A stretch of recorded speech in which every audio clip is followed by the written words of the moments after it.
Hi everyone, it's Christy Marks.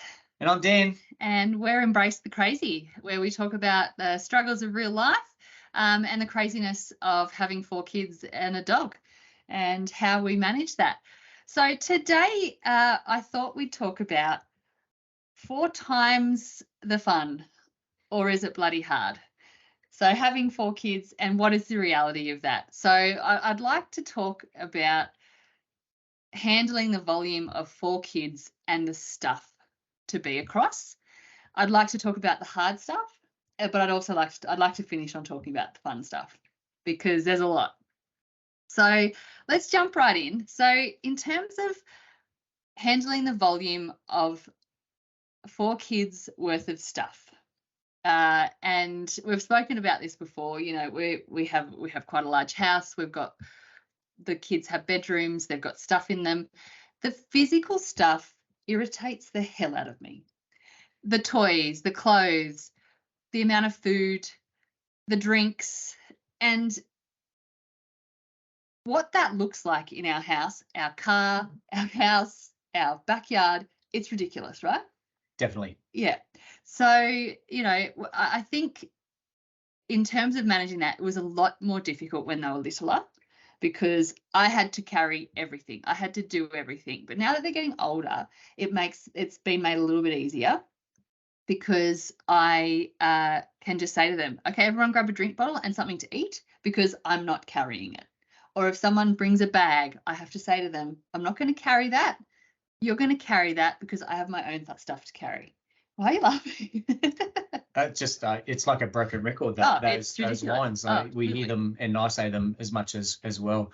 I think we should have started this conversation by saying we're both from a family of 4 kids. Yes. So we had a huge benefit in that we saw what it was like. And, you know, I think many times seeing what it was like, we probably wouldn't have had 4 kids knowing that. No, we absolutely loved it. I think that was the first part. And I know we'll get to the fun stuff, but I think we had a bit of an idea, but you also don't have an idea. So when you talk about the physical things, you know, a great example I talk about a lot is the amount of bikes we have. So we have 6 bikes. Now, 6 bikes takes up a whole garage. No, that's not true. In itself. Okay, I have a few extra bikes. 8. Yes, you're right. We have a few extra bikes. So we've got 8 bikes. That takes up a whole garage. Yep. Now, when you've got 2 cars and you need another garage for bikes alone, there's not many houses that allow you to be able to do that.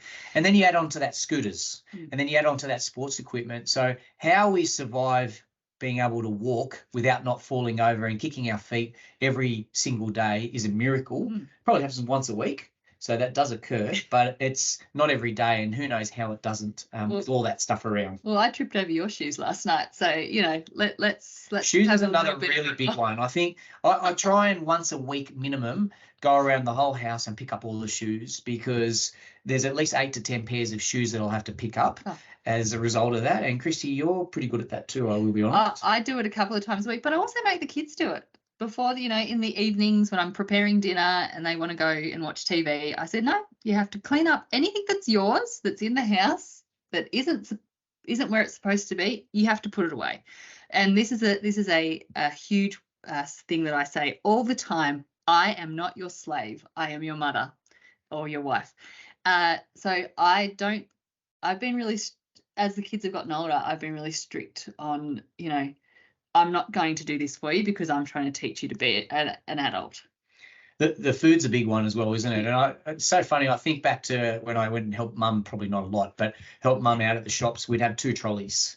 And that was when we were a bit bigger, but the fact that we'd have 2 trolleys every fortnight of shopping, and I think we're at a similar volume, really. But we're smart, aren't we? And when I say we, you're very smart about this. We break it down. We do some separate shopping to try and compartmentalize it and make it more manageable.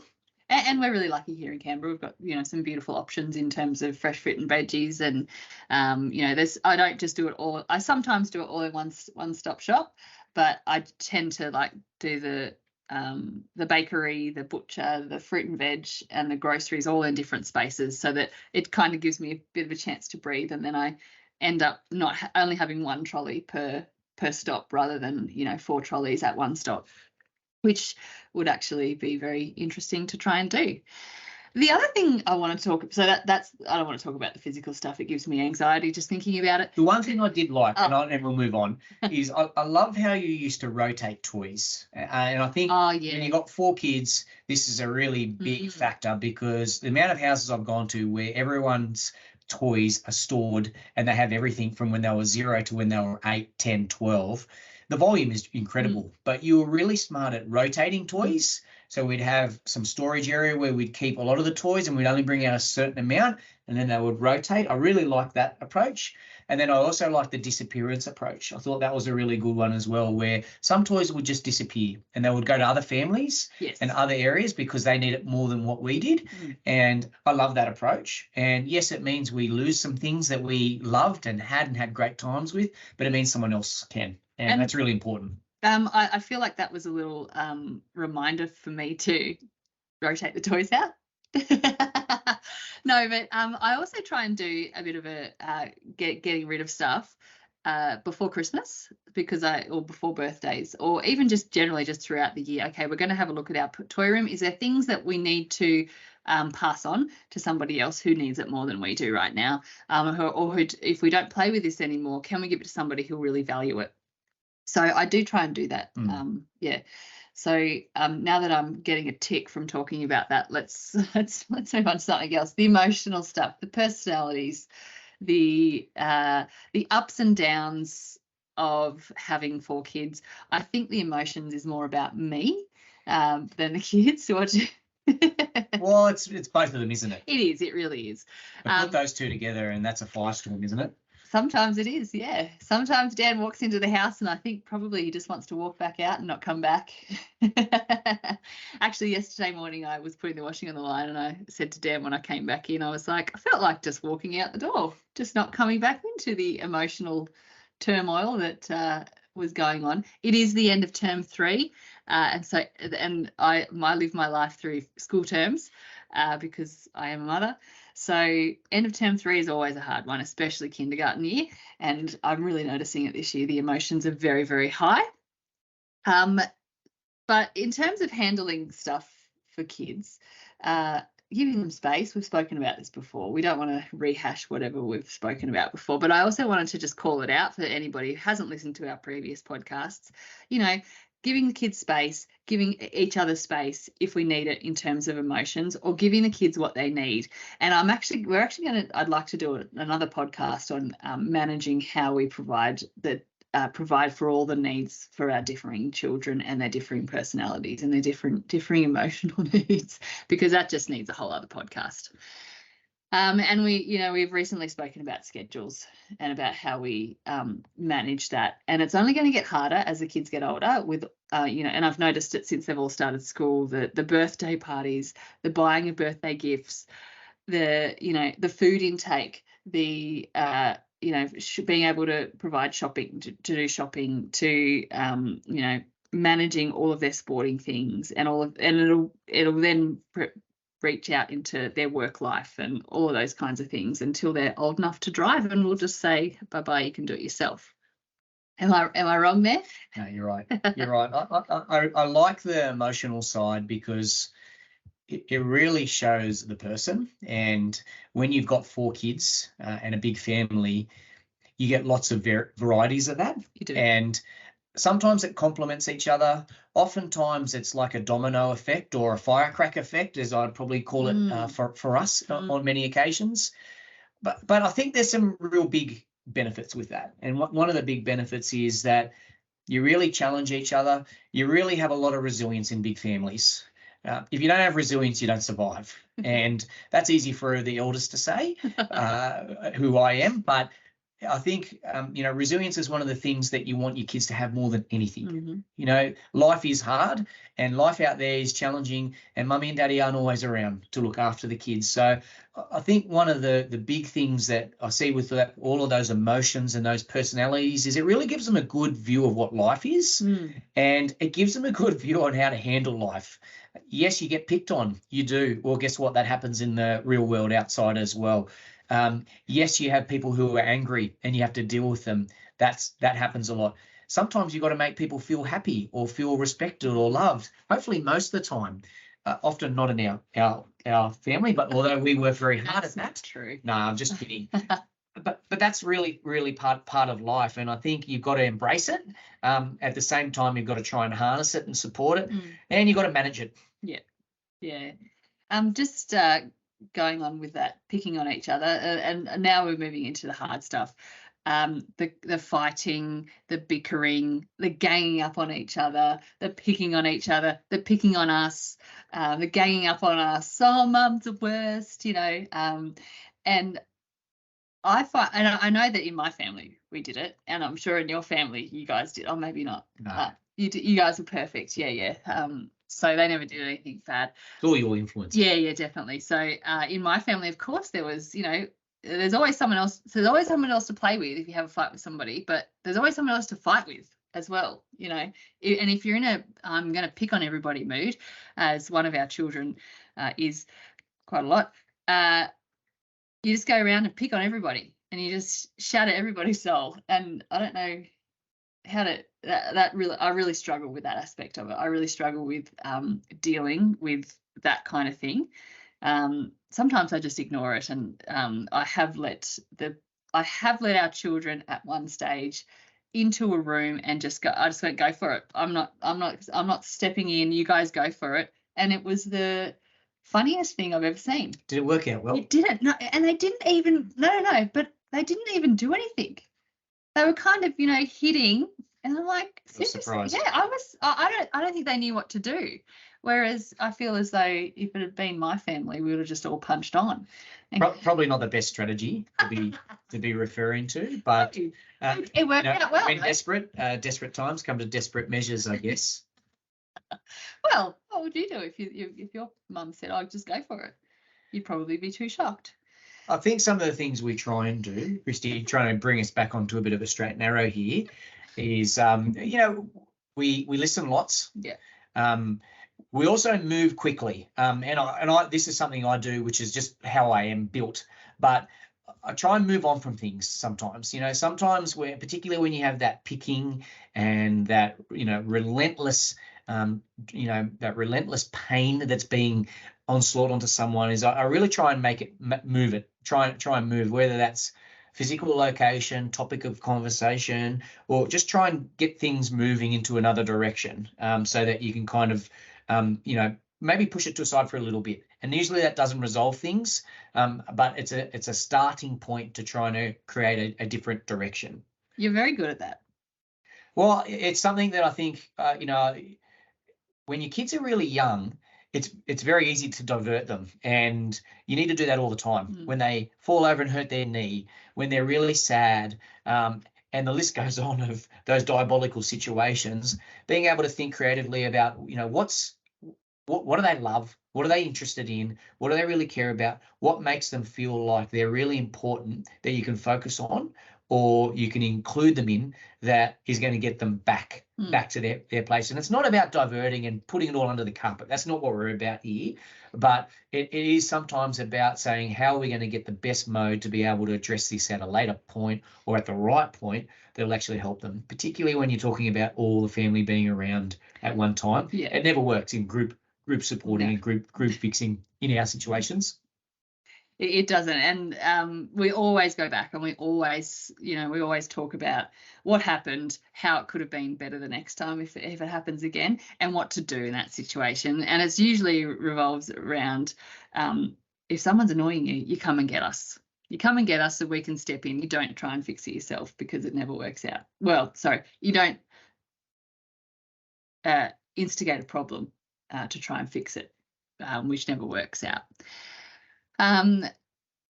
So yeah, that's the I don't, unless there's something else you want to talk about. Well, they get smart too, don't they? Yeah, they gang up on you. They do. And they play you. Yeah. And that's the testament of your relationship and your partnership. And easy for us to say we're real connected, and that's not always possible, right?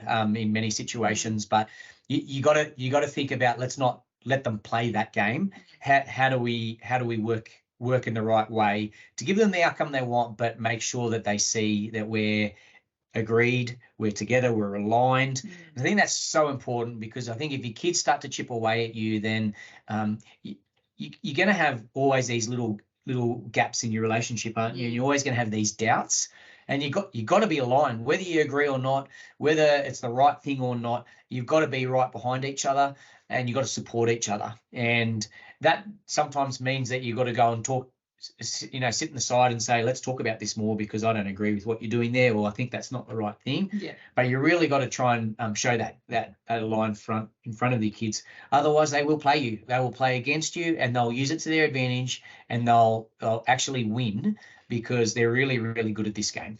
But I also think it's really important for us to show our kids when we're having a disagreement and how we work through that, because again, we're talking about teaching our kids life skills, and as you said, there's always people that you meet along the way in life that you have to deal with, but there's also challenges along the way that you need to deal with. So I think showing your kids a good way of conflict resolution or solving a problem, I think that's an important part of being a parent as well. I'm not talking about having throw-down arguments right in front of them, but having a measured discussion, showing my point of view and your point of view. I think that's a really important thing to show your kids as well, where they can learn how to manage that conflict between siblings maybe a little bit better. Yep. And, I talked a lot about speed before, but in terms of reactions, it takes measure. It really takes all your patience and persistence and thinking and creativity to be able to provide the right response. Yeah. And it's so easy to yell. It's so easy to be, to really stand up or do, to take those steps. They're often not the right steps, and they're often the regrettable steps. So it really takes some smarts to be able to have that 1 second, 5 seconds, whatever it needs for you to reframe up to say, I'm not going to react here, but I'm going to react in a way that they won't expect, or that will resolve the situation or lower the situation rather than enhancing it. I think the matchup, I see this lots with parents, and I know we fall into this trap lots, don't we, where we try and match up. You yell, well, I can yell louder. And it never creates a great outcome. And it sometimes feels good for a minute or a second. And you feel like you've got to assert your power or your position in the family. But, they're trying to do the same. And if you're not listening to them, and you're not thinking about what are they going through and just trying to react or unload back to them, it's just going to escalate. And it creates more of a challenge, doesn't it? It does, definitely. What else about the hard stuff? What else do we get challenged about, Christy? The juggling's a big one. Yeah. We've talked a lot about this. Yeah. So that's always a really big challenge. Giving them the right time is always a challenge as well. And we've talked a lot about some of the ways to be able to help do that. And that's, again, a lot about the listening, who needs it most? How do you make sure it's fair? How do you make sure that people are getting it when they need it? Which is a really big one for us. Yeah. But I think some of those telltale signs of those hard moments are when they're telling you, I need more. Yeah. And sometimes that's really hard, because some of them really need a lot, don't they? They really do. And some of them need more than others. I think that's a big thing. Yeah. And then some of them won't tell you. And so that's also the trick, is sometimes the ones that aren't vocal are the ones that need it the most. And this is such a hard thing for us. I think we experience this a lot, and I challenge myself lots here, because I think some of them are really easy to work with, and they talk loudly and they say it very openly. So it's very easy to know what they need. And then some of them say nothing. But the ones that are loud don't often say what they want. They're just loud. So, being able to tap into, okay, they need some time with us, even though they aren't asking for it, because I don't know if they have the words for it yet, but that's okay. We can kind of pick up on that and be there for them when they need it. But also another challenge is new stages with each child, doing, as they grow. I can see us, we're staring down the challenge of adolescence coming up really quickly for us, and I know that's going to bring a lot of challenges, but we're going to face them together, and hopefully and with our children, and we'll be able to hopefully manage those challenges as best we can, knowing that we have the right setup and the right foundations. What are the other hard things? And I know you want to move on to the good stuff, but I think it's always worth sharing the hard ones, because it's the reality of life. And you just talked about stages. I think the nights are really hard. And I know I'm a morning person, so for me, nights are always harder. But I think your patience wanes. And then as the stages progress, they stay up later. Yeah. And so you actually have less time to yourself, less time with each other, and less time for life, because they're always there and they're always around. And it takes a real transition of your effort to say, you know what, we're not going to have this nice quiet time where we're together now for 2 hours because we've all gone to bed at 7 o'clock at night and they're all good. That's just not going to happen now. And I think that takes a very big mental shift, doesn't it? It does, And, very much so. You know, and I think, you know, I've worked really hard at this. One of the things I've tried to do is, for our eldest, we'll try and walk the dog at night. And it's my time to be able to talk to him, give him some time, but also allows him to phase down for the evening, because that could be a challenge. And that's a challenge with many kids, right, is getting to that wind down process and the effort it takes. So I think for me, that's a really big stressful point, and that is really, really hard. And working out that transition is a hard adjustment. And then working through how do you still get the things that you need at night whilst not going to bed, not pushing out your bedtime to 11 o'clock because I now still need my 2 hours, but still making sure that they're safe, they're happy, they've got the right things for their night, and we've got our own things. You know, I love being able to spend time with you and sit together and just do nothing and reflect on the day and do whatever we need to do. But, you know, sometimes we don't have that every night now. No, we don't. And although that was very hard, and it's still hard for me, and I still feel very stressed about that sometimes, but, you know, I accept it. It's part of our life and now moving on. And that's part of the hard experiences of having a big family. Yeah. Or even just having kids. Very true. Yeah. But I was just thinking as you were talking, as they get older, they'll stay up later, but they'll be older, so we can go out. We can have our own time, but outside the house, away from them. You know, they can organise themselves. So maybe we've got something else great to look forward to. Not just the challenges, but the awesome things that we get to do as they grow older. And maybe we've got to embrace this breakfast thing that, you know, I'm not a big fan of, but we've got to embrace it more, because as they get older, they're going to sleep in more, which means we can just reverse the time to the morning. Maybe. So I think there's some options there for us. Value, there's a light there for us. There is. Let's talk about the fun stuff, because, let's talk about it. You know, we've harped on the challenges, and I think it's really good to give you that perspective. And I know when you're asking questions about how do you survive, you always ask about that. It's actually less about the fun and more about how do you deal with all those really hard things that we have on a 2-person basis, and you've got it on a double 4-person basis. Yeah, lots. Yeah. But there are so many fun things, aren't there? Oh, there is. And I think back to when they all started, when they were all babies, and they started smiling and they started, you know, walking, and the cheer squad. It just makes me so proud, you know. And even now, like, you know, if something's going really well, or they're watching a sibling play sport and they cheer the loudest, and it's fantastic to watch our kids be the greatest cheer squad for each other.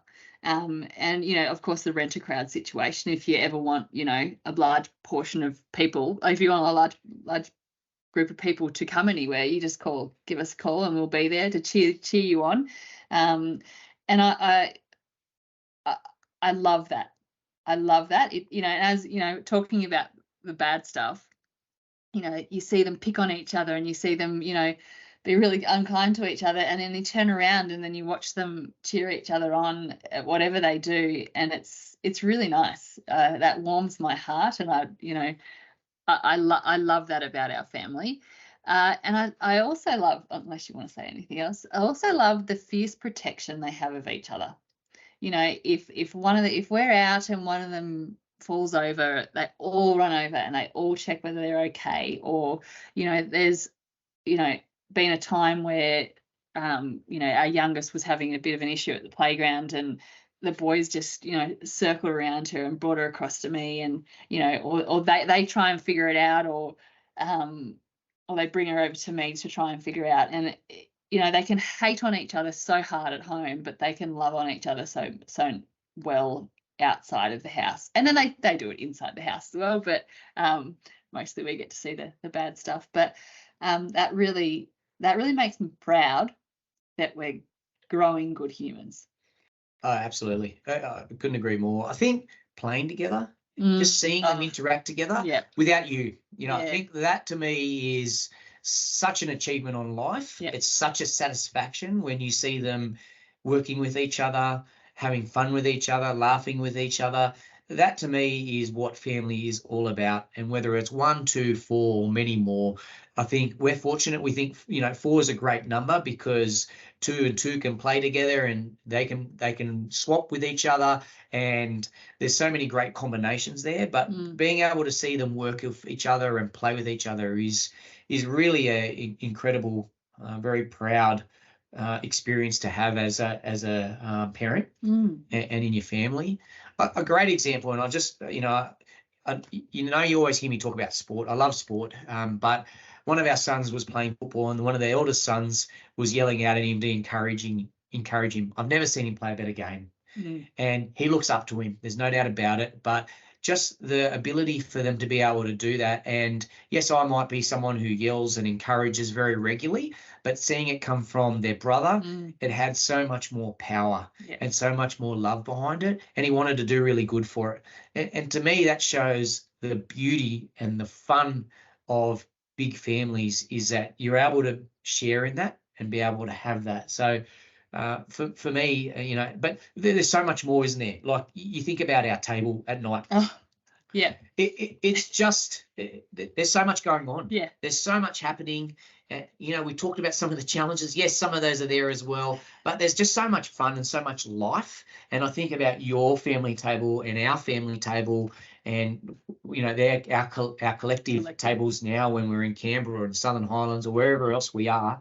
There's just so much fun. There's so much excitement. There's so much noise, but there's so much love. Yeah. And for me, that's what energizes me. That's what actually defines my life and who I am, is those moments. So albeit there's lots of hard stuff, those fun times where everyone's together and everyone's interacting and engaging with each other, it's so joyful and it's so satisfying that all of those hard times are just worth it, because when everyone comes together and everything's ticking in the right direction, we're a force to be reckoned with. We really are. And you see that, you talked about when we go to parks or when we go to school or anything like that, it's great that there's lots of us. Everyone knows us. We're all connected. I look at school and I think, gosh, I know everyone. I know who everyone is. I know what they're doing at school, what they're doing for sport, because we're connected to everyone, as part of our family.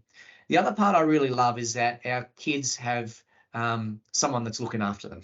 Yeah. And yes, that's us and our role as parents. But at school, one of the things that makes me feel so good is I know that our kids have someone around them that has really got their back and is looking after them. Yeah. And I talk lots to them about that, because I think that's part of your job as being a brother or sister, is that you're always there for your brother or sister. And that's such an important part of our lives. We've done that with our brothers and our sisters, and we still do that. That never ends.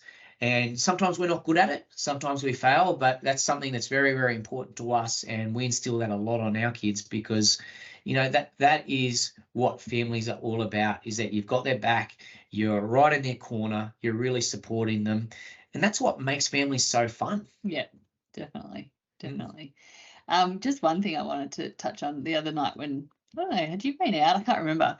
Or maybe gone walk the dog. I can't remember, but Dan got home, or Dan came out, and I was sitting on the couch watching some TV, and I had 3 boys cuddling me and a dog. And that just sums up our life, doesn't it? Someone always has to be, in my personal space, but I love it, and Dan often laughs, oh, you got your friends here, but they all fall asleep while holding my hand, cuddling up next to me, and the dog snoring next to us all. That pretty much sums up our life. We're a big old mess of people everywhere all the time, and the kids are only getting bigger, so we're going to become a bigger mess. And your babies are always your babies, aren't they? That's what I always say. I think you forgot the word there. I always say, how are your babies? Yes, how are your babies? So true. Yes, I think at that stage, one of them was actually on my lap and I was holding them like a baby. So, yeah. So we talked a lot today about 4 times the fun. Look, it's bloody hard. It is really, really hard. It's hard to handle the volume of everything, be across everything. And there's lots of very hard and difficult experiences that really challenge and test you, which makes life really hard sometimes. But there's also so much fun, and there is so much goodness there that it really outweighs all those challenging times and makes them really worth it. We love our family of 4. We think it's the best way to live, and hopefully it gives you a bit of insight into our life, our family, the challenges that we have.